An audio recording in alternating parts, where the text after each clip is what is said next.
Hello, this is Brenda Green, and I'd like to welcome you to Living in the Go. Today we're talking about building a business, and again, we're still in our year-long series regarding building that generational wealth. Building a business is a great way to do it, so let's get into it. So how do you get started? Well, the first thing to do is to refine your idea. So do a search on existing companies that are in your field. Learn everything you can about that particular brand, that particular service. Talk to the leaders in the industry. If you can talk to somebody who already does something that you want to do, that's great. Pick their brain. Find out what worked for them, what didn't work for them. If they're willing to talk to you, maybe even mentor you, even better. You want to make sure that you know exactly what works in that industry and what doesn't work. You also want to be able to define your customers. So who is your customer base? Who is your target audience? Figure that out. Figure out how to expand that audience, because once you get customers, you want to build on that and have more customers. But when you start thinking through those things and figure out if you can deliver it in a better and a more unique way, then you're ready to go to step two, which is to write a business plan. So once you have that idea in place, you need to ask yourself a few key questions.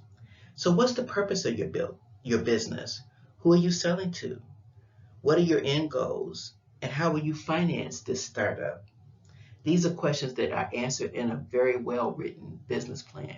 Your business plan needs to include an executive summary, the company description, a management breakdown, if it's just going to be you working the business or some other people, a market analysis, again, looking at that target audience, your customer base, and their financial plan. Again, how are you going to finance this? Where are you going to get the money from?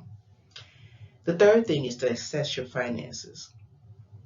So when you start a business, it certainly has a price. You need to determine how much you're going to need to cover all of the expenses.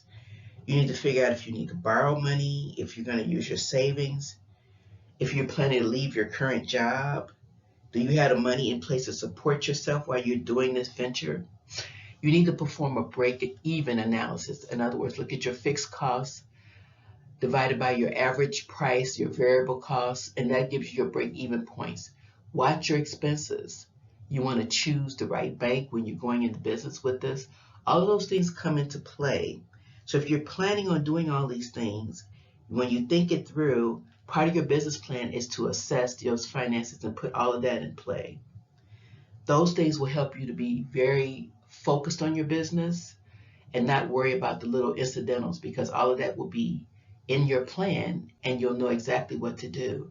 Most businesses fail within the first year, and I do believe it's because they don't have a good business plan, a good structure of how this is all going to work out for them. So you want to make sure that you do all those things.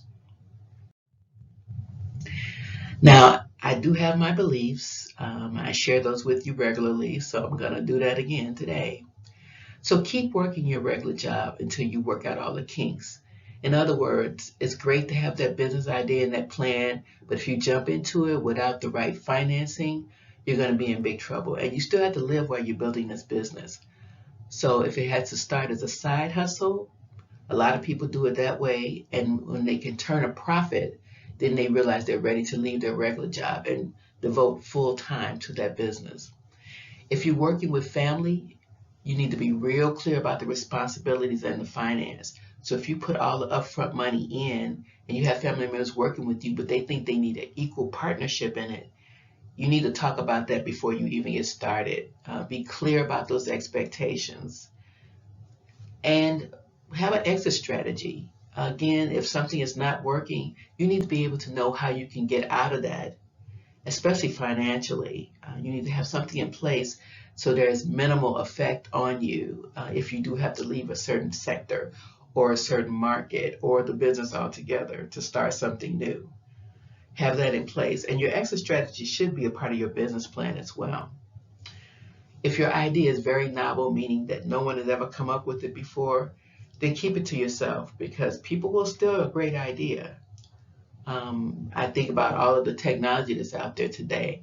You know, people are working on things, and so you look up and the next big deal comes out. You say, how did they come up with that? They probably kept it to themselves until they got it in that ideal shape to make sure that they got patented or copyrighted or whatever.